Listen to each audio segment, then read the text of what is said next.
today's video, I'm giving you a fully detailed tutorial on how to do struts. This is mainly for the beginners to intermediate that want to improve or learn how to do struts, triplets, gallops, rides, learn proper right hand technique, palm mutes, pick position, learn about picks.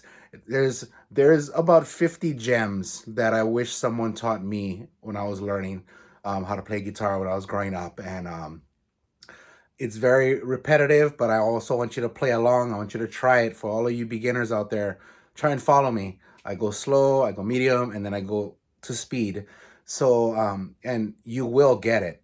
I know you will. Just stick with it. You can do it, and I'm already proud of you. But this is how I developed my own right hand technique, and you will too. And I really am excited for you guys.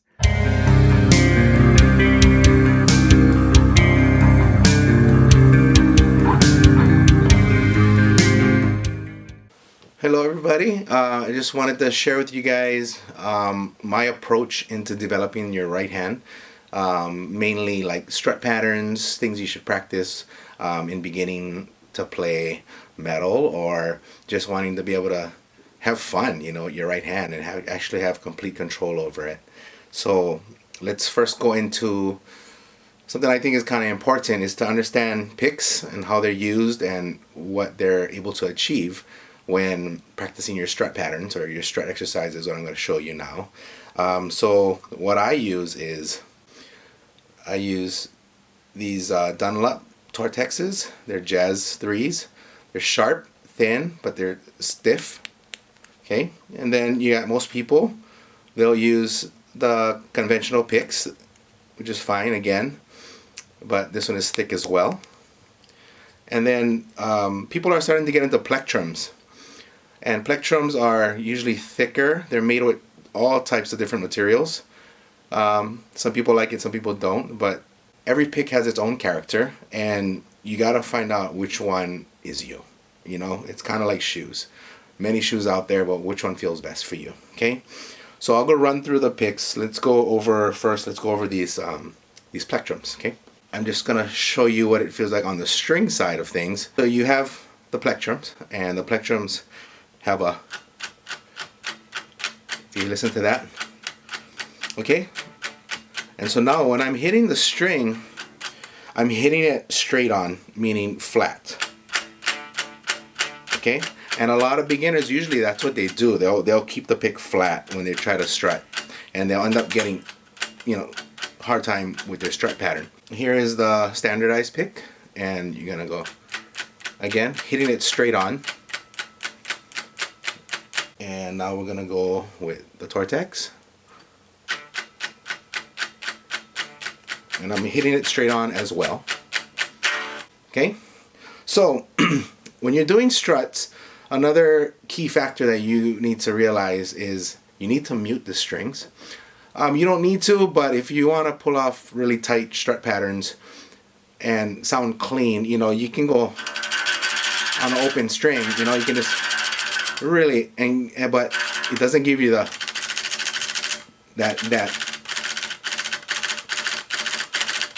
But it open.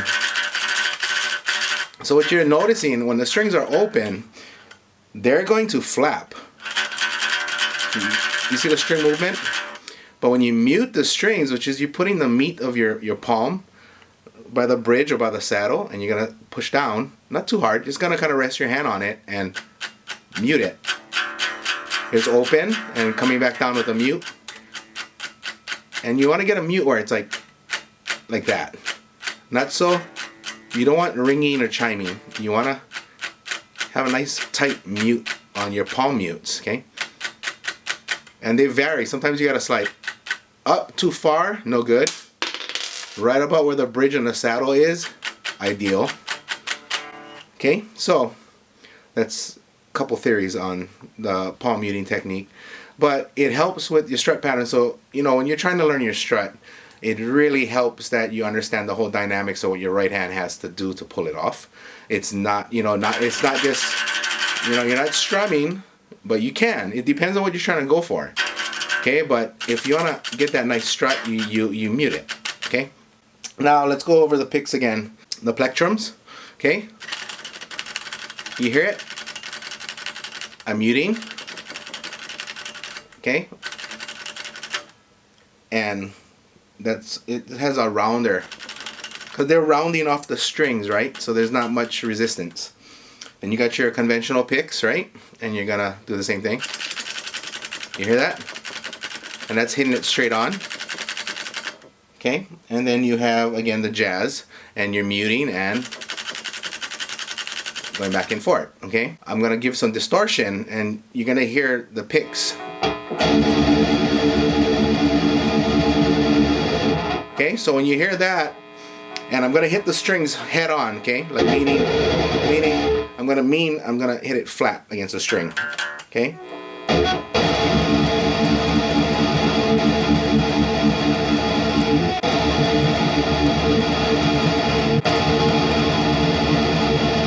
When you're holding your pick, you don't want to have too much sticking out.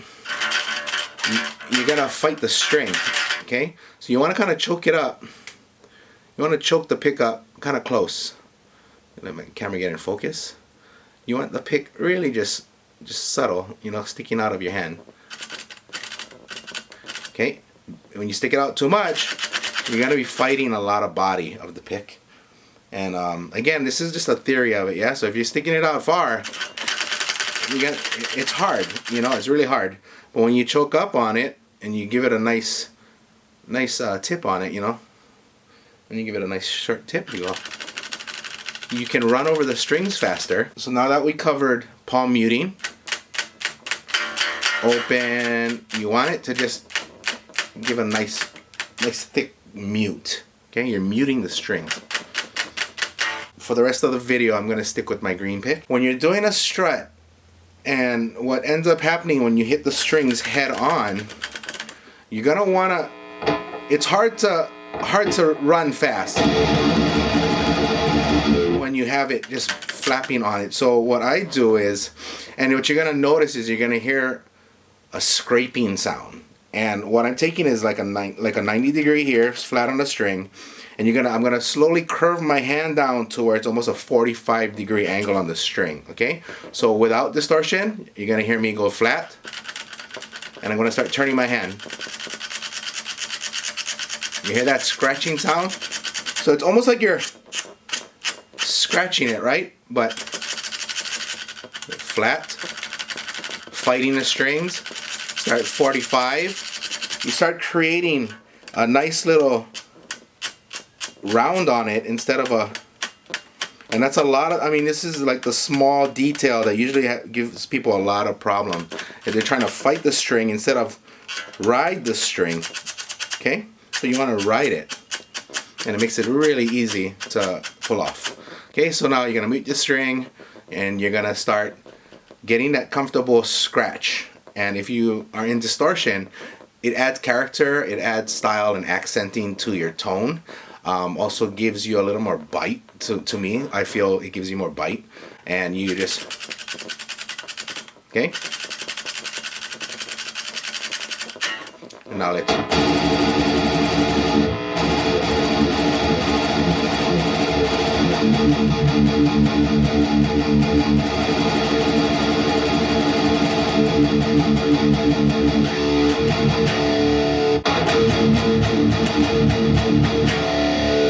So for me, I feel that the sharper the pick, the more it's gonna rake the string. Like, it rakes it harder than this one. Naturally is gonna round off the string. Okay, but to understand what we do, it's really good to understand the basics and the concept behind what you're focusing on when you're practicing the patterns that I'm going to show you. Let's start off with pattern 1. Okay, this is very straightforward, and I want you to just go down, up, down, up, down, up, down, up, down, up. Okay, and the thing you wanna do is just meet the string, feel it. If you feel resistance or anything, then you got to change the angle of your pick. Maybe give it more of a curve down to a 45, a straight 45, right? So I would practice. This is again basic. Okay, this is just You know, just keep a steady rhythm. You can use a metronome if you want. I've never did. It just was easier to just practice, you know. And I would do this probably one to 2 minutes on the same string, and then, you know, you can move down to the 5th string and just keep doing the same thing. And just start off slow. Understand, let your right hand get muscle memory and start building up a muscle memory of how it feels. And then go to the next string. And I would spend about 1 or 2 minutes on each string. Very redundant, but it helps with muscle memory, I promise.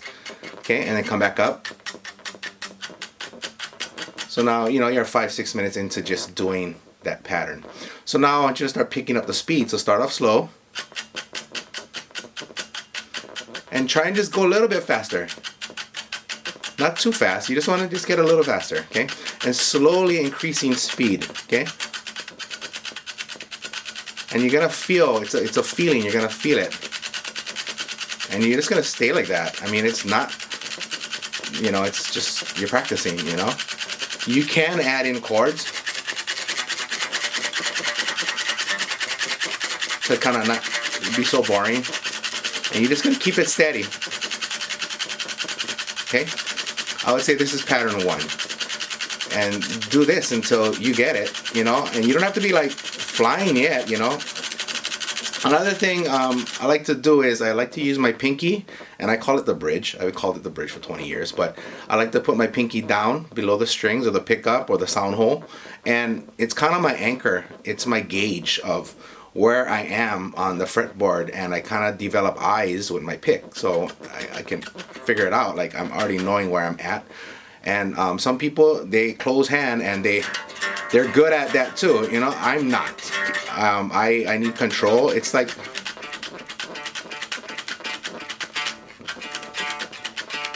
I can do both, but I mean, I'm more comfortable with my bridge. And things to remember, just little pointers, okay? So when you're in your bridge, just go like this and start off slow. Build it up a little faster and get what it feels like.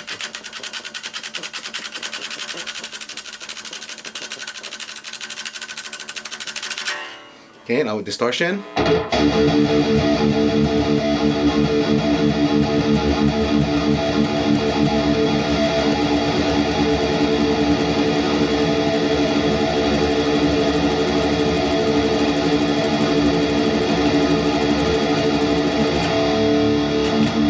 Okay, so for those of you that do not have an electric guitar, distortion, or pedals, and you just got an acoustic or a classical, you do the same thing, okay? So it's just get your hand where you are able to mute the guitar. And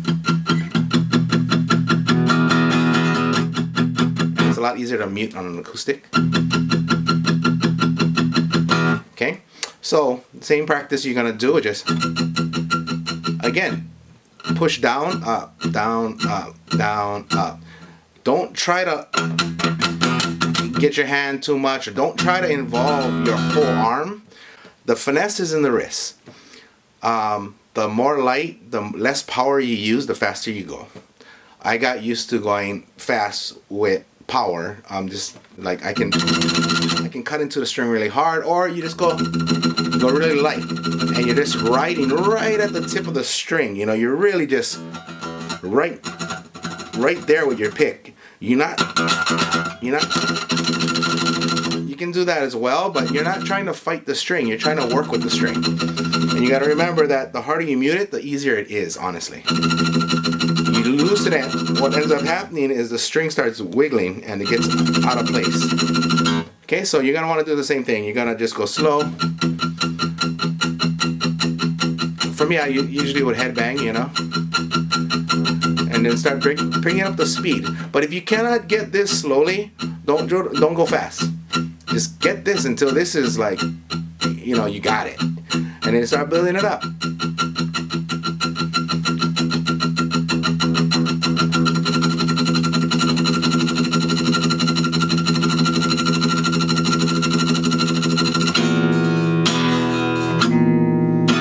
Okay, so again, that would be pattern 1. Start with that. That's, I call that the run, because a lot of bands, they go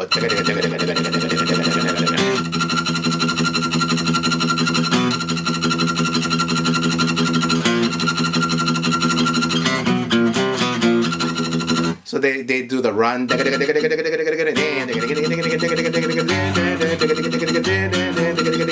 A good thing to do is if you can sing your strut pattern, it helps identify. For me, it works. If you can sing it, you can play it. If you can sing any key, any song in your mind with your voice, if you can literally sing it, you can play it. Honestly, okay. So, and that's why we air guitar with our mouth. We go jug jug jug jug jug jug, you know, because we're like.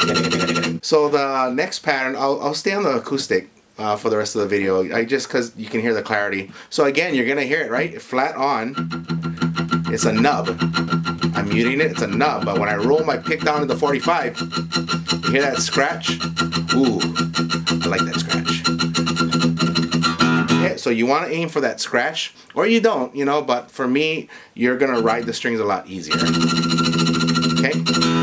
Now, pattern 2, I would call this the gallop. It's like you're on a horse, and you're just going to go slow. Down, up, down, down, up, down, down, up, down, down, up, down, down, up, down, down, up, down. And I'm just holding an E to mute the rest of the strings. If not, you're gonna sound like that. Okay? And now the gallop, you just want to keep like you're riding a horse.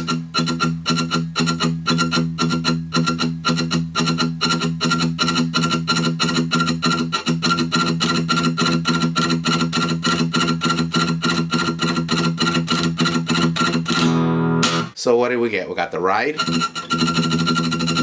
We're going to the gallop. Ride. Gallop. And you want to kind of rotate them around, you know, just get used to going into different patterns and strut patterns. But it takes practice. So go slow.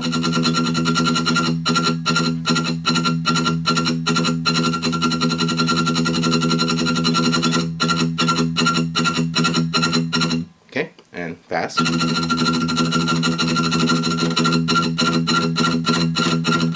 So when you're doing a gallop that fast, it's actually called a triplet now, because you're like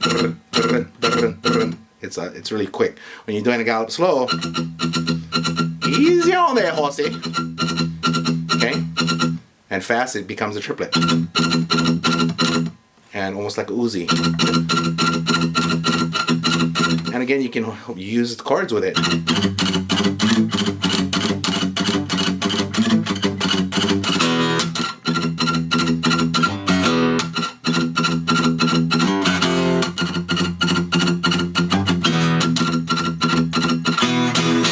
Okay, the gallop. Next, again, there's so many different strut patterns out there. You know, but again, this is for beginners. Walk before you run. Okay. So now, what I would do is, it's a combination of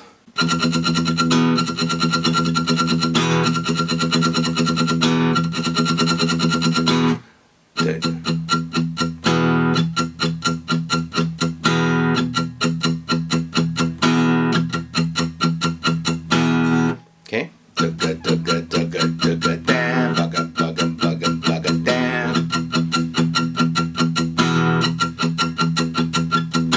And all these struts gonna feel different.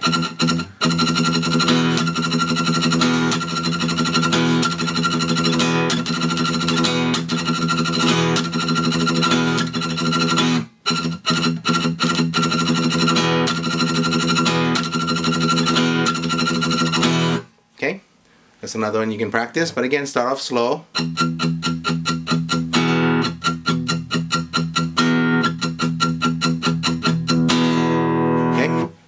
Another good one to practice is, and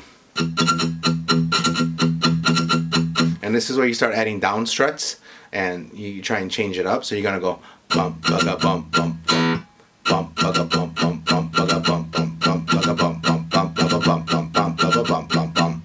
So slow. So down, triplet, or gallop, down, gallop, down, down, gallop. Down, down, okay? So down, gallop, down, down, down, down, gallop, down, down.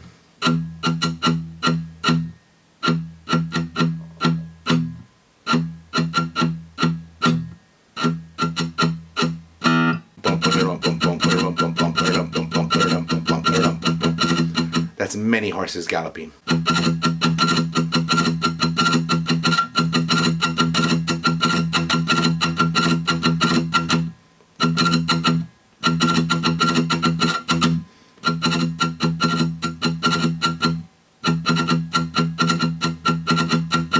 All of these are good practices, really just good practices, okay? So next what you want to try and do is, they call down strut. It's good to get your down strut as well, so you can go like, just go down.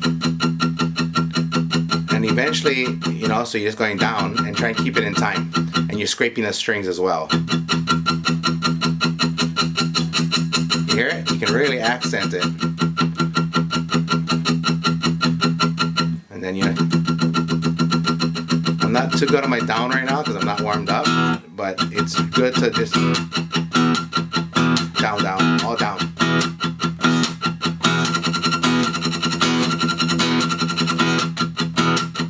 So what I added was the run, right?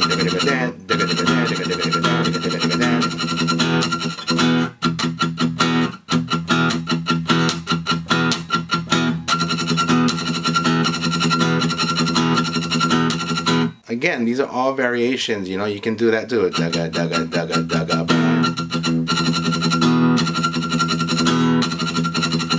Or you can do gallops.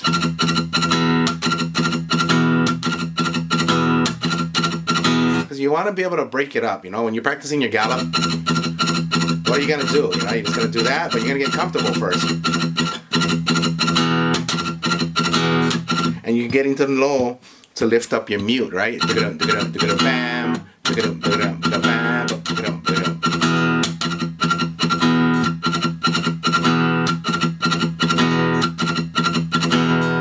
Okay, there's so much to do. I'm gonna probably give you guys a couple more to practice, but once you get any of these, the first four, you literally can do anything. Okay, so let's try mix it up.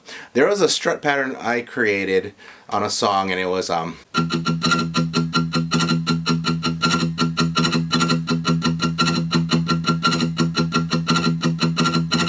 so you got down struts and triplets going on. So dum dum bum baga bum bum bum bum bum baga bum bum bum bum bum baga bum bum bum baga bum bum bum, and I sing it so you can hear it, right? So it's like down.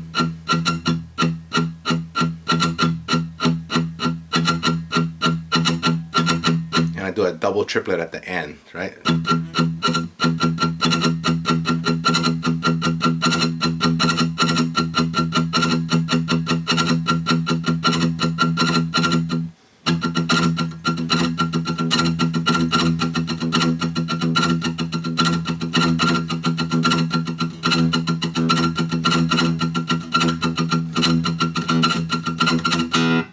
And again, if you can do it on acoustic, it's way harder than an electric, okay? Because you get the distortion to help you, you got amplification to push the soft notes out. So when you're going fast, I can't hit it. It's not gonna work. So you gotta, again, this is where the finesse and the light picking comes in, right?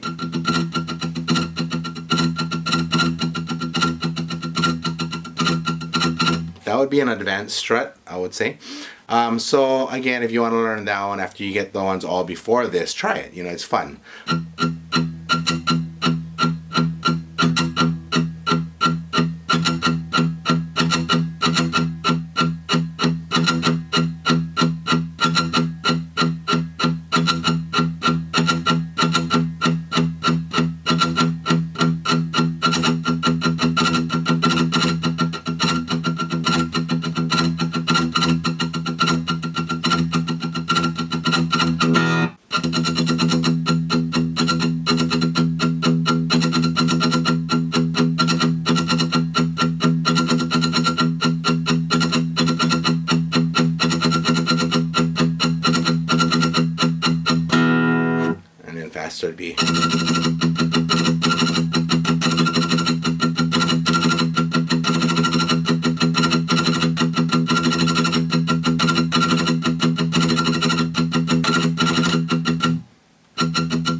And again, you want it to be smooth, rhythmic. If you're fighting an up-down pattern and it's throwing you off, then you're doing it wrong. It should just feel fluid, you know?